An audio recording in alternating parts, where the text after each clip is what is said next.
Bem-vindo e bem-vinda à Escola de Maria, a melhor e a mais perfeita discípula da Palavra. Você que conhece bem a Casa da Mãe Aparecida, certamente já deve conhecer o retábulo ali onde fica o nicho de Nossa Senhora Aparecida. Lá nós temos retratadas 12 mulheres, além de Nossa Senhora. São como que prefigurações de Maria. E essa inspiração veio justamente daquela oração que nós rezamos sempre. Na Ave Maria nós dizemos, bendita sois vós entre as mulheres. E agora, para falar sobre essas mulheres que aparecem ao lado de Nossa Senhora Aparecida, no retábulo aqui do Santuário Nacional, nós temos a presença do Padre Domingos Sávio, missionário redentorista que trabalha aqui conosco. Seja bem-vindo, Padre Domingos, que alegria tê-lo aqui na Escola de Maria. Muito obrigado por essa acolhida e também que alegria também de poder, através dos meios de comunicação, nos comunicar com um pouco mais de pessoas a respeito do nosso querido santuário. E a gente gostaria de falar, começar a nossa conversa falando sobre Eva, ela que é uma das primeiras mulheres ali retratadas ao lado de Nossa Senhora.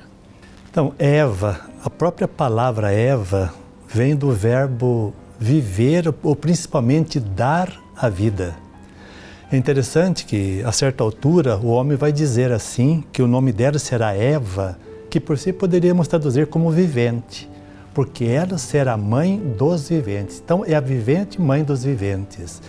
É interessante porque a Bíblia apresenta, juntamente com Adão, o primeiro casal, como que nesse casal já mostrando tudo que Deus espera de qualquer casal, de qualquer ser humano na Terra. E é interessante que uma das primeiras coisas que vai dizer também esse texto, podemos dizer, essa teologia sobre a humanidade, é que tanto o homem como a mulher, interessante o texto, ele realça isso, que Deus não criou só o homem, mas homem e mulher, ele os criou à sua imagem e semelhança.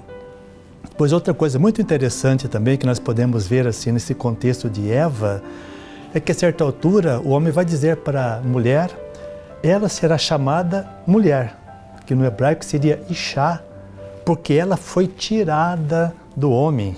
E homem no hebraico, nessa passagem, é Ishi.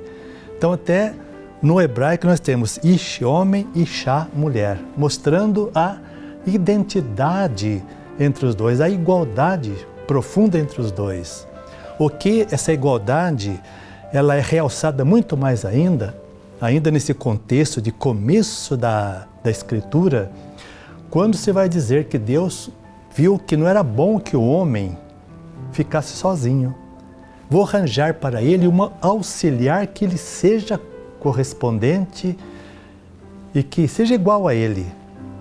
E Deus, não encontrando, o homem também não encontrando entre os animais já criados algum animal que fosse semelhante, que correspondesse a ele, o que Deus faz? Deus envia um profundo sono a Abraão e mais do que costela. Se a gente for olhar assim o hebraico, a melhor tradução seria que Deus tira de Adão, do homem, um lado, isto é, uma metade.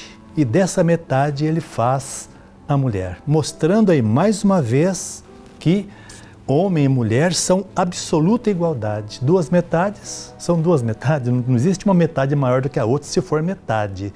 Então é o sonho de Deus a partir desse primeiro casal, podemos dizer. Padre Domingos, e por que a Igreja, a gente interpreta Eva como uma prefiguração de Maria? Então, o sonho de Deus era exatamente que o homem e a mulher fossem imagem e semelhança dele. Agora, imagem e semelhança existe na filiação, mas existe a desobediência. Então, podemos dizer também que Eva, infelizmente, ela é chamada também de mãe da desobediência, da humanidade desobediente. E Nossa Senhora, a partir do seu Filho Jesus, que é o primogênito de uma multidão de irmãos, é o primeiro da humanidade, nós temos em Maria a mãe da humanidade obediente, querida por Deus. Que bom, viu, Padre Domingos? Muito obrigado pela sua presença. Com certeza nos ajudou a conhecer um pouco mais sobre Eva e, sobretudo, essa relação que existe entre Eva, mãe dos viventes, e entre Maria, mãe dessa nova humanidade. E vamos tentar conhecer um pouquinho mais o que o santuário nos apresenta de riqueza. Interessante, Sara, quer dizer, o primeiro nome dela era Sarai. E a partir ali de Gênesis 17:15, quando com Abraão eles vão receber uma missão muito especial, né, de ter um filho, e a partir desse filho Deus vai querer ter um povo pertencente a ele, então Deus muda o nome de Sarai para Sara, que poderíamos entender como sendo soberana, princesa e podemos dizer rainha, quase que seria uma rainha-mãe. É interessante que exatamente lá no capítulo 17 de Gênesis, a certa altura, então, quando Deus muda o nome para Sara, ele vai dizer: eu a abençoarei e também dela, diz Abraão, te darei um filho. Vou abençoá-la e ela será mãe de nações e reis de povos nascerão dela. Então, agora, é muito interessante que, por exemplo, assim, a Bíblia diz quem que é pai de Abraão, mas a Bíblia não diz quem que é mãe ou pai de Sara. Porque mesmo a partir do Evangelho de São João, João Evangelista não é falado como sendo filho de Zacarias, de Isabel, como nós sabemos a partir dos sinóticos. Mas parece que ali o João quer dizer, João é alguém que Deus providenciou. Então aqui parece que também Sara, ela não se diz de quem que ela é filha, para dizer que foi Deus que arranjou, podemos dizer, aí essa mulher para Abraão, para que através dos dois realmente surja um verdadeiro povo. E é interessante que Sara era de idade muito avançada e era estéril. Outro motivo parece que é para dizer que é de Deus. É Deus que quer um filho daquela que não tinha condições praticamente já de gerar. Isso é muito interessante e acontece com frequência na Bíblia, sobretudo para os personagens que marcam profundamente a Bíblia. Quase todos são filhos de estéreis, para dizer que são mais realmente frutos, né, do amor de Deus por nós. E Sara, ela é muito elogiada na Bíblia. Em geral, nós pensamos em Abraão. Abraão é o homem da fé. Mas a Bíblia também chama Sara de mulher da fé. Lá em Hebreus, nós vemos assim, né? Graças à fé.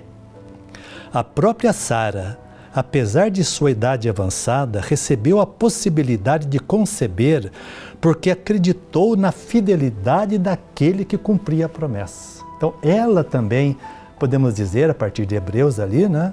É a mãe da fé também. E diante disso, Padre Domingos, qual a relação que a gente pode estabelecer entre Sara, mãe de Isaac, e Maria, mãe de Jesus? Então podemos dizer que Sara, sendo a mãe de Isaac, ela é a mãe do povo. E Nossa Senhora, também como Sara, que podemos dizer que a humanidade, a partir de Nossa Senhora de Jesus, ela é fruto da fé.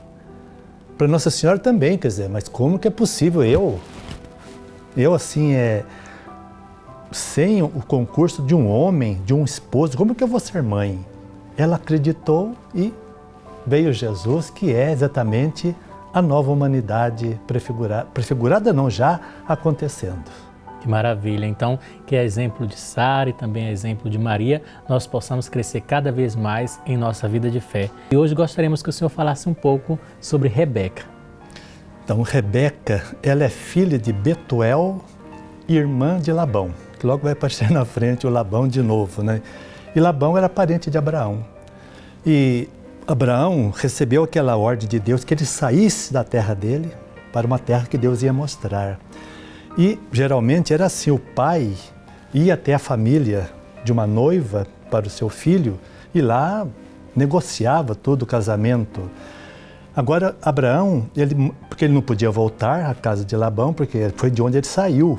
Então ele manda um escravo ir no lugar dele para negociar entre os seus parentes uma esposa para o seu filho Isaac. Então o escravo vai e lá junto de um poço ele encontra Rebeca e ele antes tinha falado assim, porque ele não conhecia o escravo.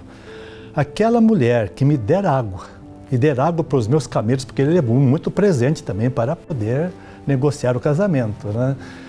E vem a Rebeca e dá água para ele e também para os camelos dele. Então ele se emociona, ele chora até de alegria. E quando ela fala que ela era filha de Betuel, mas Betuel é parente do meu do meu patrão, que é o Abraão. Então, toda aquela alegria deles, eu sei que... e a ordem era, então, dele... E Abraão tinha falado para ele, mas aí o escravo fala, mas se ela não quiser vir, como é que eu faço? Ele vai lá, não, ele não pode ir. Agora, se ela não quiser vir, então você fica liberado dessa obrigação de trazer uma esposa para ele. Então ficaria meio no vazio.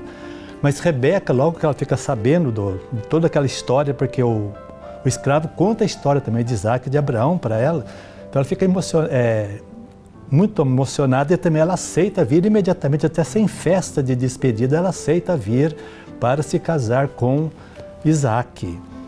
E ela tem 2 filhos, que seriam então exatamente o Jacó e o Esaú.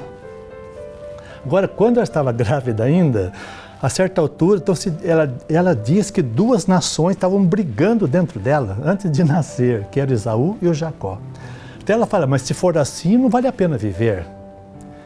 Mas aí então Deus diz, não, mas só que um vai ser mais forte do que o outro e o mais novo vai ser senhor do mais velho, que seria o Esaú.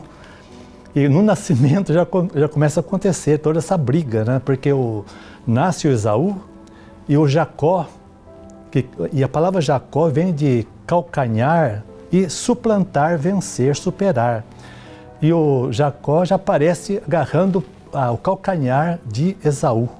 Então, já no ventre existe essa resposta, que foi um profeta que deu essa resposta para a Rebeca, de que ela tinha 2 nações no seu ventre. Então, justificando até mesmo a questão de Jacó, de fato, suplantar Esaú na sua vida. Interessante a história de Rebeca e com certeza aí muitos personagens envolvidos nessa trama. E qual a relação que a gente pode estabelecer entre Rebeca e Maria? Podemos dizer que Rebeca torna-se também uma matriarca, uma mãe do povo, porque ela vai entrar na genealogia. Exatamente, ela é mãe do 2º patriarca citado na Bíblia. Abraão, Isaac e Jacó, quer dizer, e mãe do Jacó, que vai ser o 3º patriarca. Então, ela é matriarca também, ela é mãe do povo. E hoje nós queremos finalizar essa nossa primeira série de entrevistas sobre essas 12 mulheres, Padre Domingos, falando sobre Lia e Raquel. Então, Lia e Raquel são as esposas de Jacó. Jacó, ele preferia Raquel, mas quem mais deu filhos para Jacó foi a Lia. Agora é interessante como que Jacó conseguiu, digamos assim, essas esposas para ele. Quando Jacó tinha enganado seu irmão Esaú, conseguindo dele a bênção do seu pai Isaac, Esaú, ele jura matar o seu irmão. E a sua mãe, que gostava muito dele, ajuda com que ele fuja também para junto de Labão, que era parente deles. E lá então, o Jacó, ele encontra Lia e Raquel. Mas ele se encanta, ele se apaixona por Raquel, dizem que era muito mais bonita do que Lia. E assim, por Raquel, ele serve o pai de Raquel, né, Labão, por 7 anos.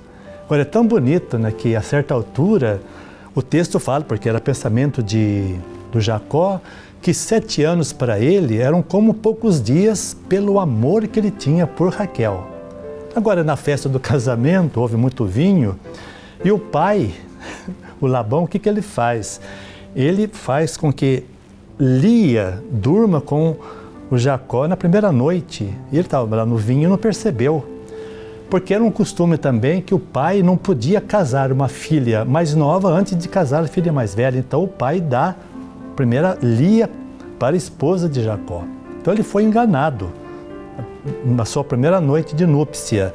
E o que ele faz? Pelo amor que ele tem por Raquel, ele serve mais 7 anos Labão para ter realmente Raquel.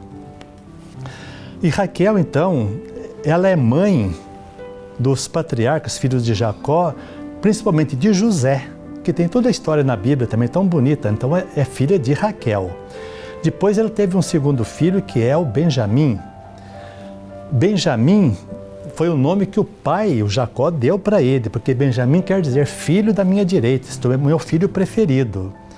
Só que até mesmo a Raquel, ela morre no parto ou por causa do parto de Benjamim.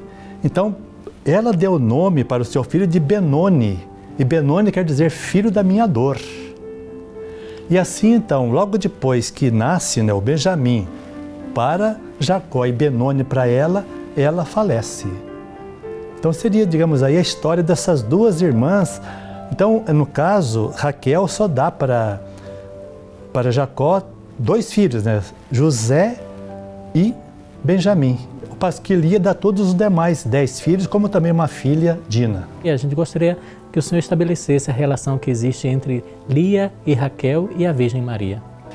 Então, Lia e Raquel, até mesmo, por exemplo, lá no livro de Ruth, lá os anciãos dizem para Ruth, né, ou para o Boaz, os dois que estavam ali que vão se casar, não é? Que como esta mulher, Ruth, está entrando na sua família, que seja como Lia e Raquel, que entraram na família de Jacó e se tornaram mãe do povo de Deus. Então as duas são consideradas matriarcas também, mães do povo escolhido de Deus. São mulheres de um grande povo, aí do povo do Antigo Testamento, e Maria, a mãe desse povo da Nova Aliança, porque é a mãe do Messias, a mãe de Jesus Cristo. Temos a alegria de acolher entre nós, uma vez mais, o Padre Domingos Sávio, missionário redentorista, que trabalha na pastoral do nosso santuário, um grande biblista, que já falou conosco outras vezes sobre algumas mulheres que são como que prefigurações de Nossa Senhora no Antigo Testamento. E hoje, então, nós vamos dar continuidade a essa série de ensinamentos a partir da figura de Miriam, irmã de Moisés. Bem-vindo, Padre Domingos, que alegria tê-lo aqui conosco. Muito obrigado por esta acolhida, e sempre é bom a gente conhecer Nossa Senhora, mesmo que seja a partir de pessoas que podem nos ajudar a entender melhor a sua missão. Bom, então Miriam em hebraico, Mariam em grego, e podemos dizer Maria em português. Então a gente vê que o nome bastante, quer dizer, não digo semelhante, mas o mesmo nome de Nossa Senhora. Então, como foi falado já, então Miriam, ela é irmã de Moisés e de Arão. É interessante que a primeira vez que aparece a Miriam na Bíblia, lá no livro do Êxodo, ela é a irmã de Moisés, que salvou Moisés das águas, através daquela astúcia dela com a filha de Faraó e tudo mais. A filha de Faraó até adota então Moisés. O interessante é que nessa primeira passagem na Bíblia não se fala o nome dela, só fala que era irmã. A irmã de Moisés é que realmente foi aquela personagem tão importante no início da vida de Moisés. Agora é interessante que quando o povo está no deserto e depois que atravessa o Mar Vermelho, Moisés, agradecendo a Deus a vitória que eles tinham conseguido contra os egípcios, né, dominando completamente os egípcios, Moisés ele canta um canto a Javé, agradecendo aquela vitória tão grande que Deus havia concedido a eles. E diz o texto que Maria então, tomou um tamborim e ela como que comandava as mulheres nessa comemoração dessa vitória tão importante que Deus havia concedido ao povo. E então Maria, ela convida o povo então a cantar a Javé, porque Javé lançou ao mar cavalo e cavaleiro. Agora é interessante que há uma passagem também ainda lá no deserto, quando Miriam e Arão criticam Moisés, porque, por um lado, porque ele tinha se casado com uma mulher estrangeira, com Séfora, que é filha de Jetro ou Raguel, aquele sacerdote lá de Madiã. E depois também porque Moisés estava assumindo sozinho assim a liderança, o comando do povo. E Deus castiga até Miriam por causa disso, ela fica leprosa e depois, por intercessão de Moisés, Deus concede a saúde de novo e reintegra Miriam no meio do povo. Agora é interessante que lá no profeta Miqueias, a certa altura, Deus, através de Miqueias, vai dizer que eu tirei o meu povo do Egito através de Moisés, de Arão e de Miriam. Então, certamente, parece que realmente Miriam com Arão exerceram um certo comando do povo ao se libertar do Egito. Mas com o tempo, esse papel foi ficando quase que exclusivamente atribuído a Moisés. O que nós podemos aprender de modo especial com Miriam, no sentido também de entendermos um pouquinho mais Nossa Senhora, podemos dizer que quase que, de certo modo, ela foi a mãe do Salvador, que era o Moisés com que Deus libertou o povo do Egito. Através da sua astúcia, salva Moisés, e através de Moisés, Deus salva o povo. E Maria, a mãe do Salvador, que realmente nos salva não só do Egito, mas de todos os males, de todo o pecado, Jesus Salvador. Muito obrigado, Padre Domingos, que alegria poder aprender um pouco mais sobre Nossa Senhora a partir dessas figuras do Antigo Testamento. Obrigado também a você que esteve conosco na Escola de Maria. Continue ligadinho na nossa alegre programação.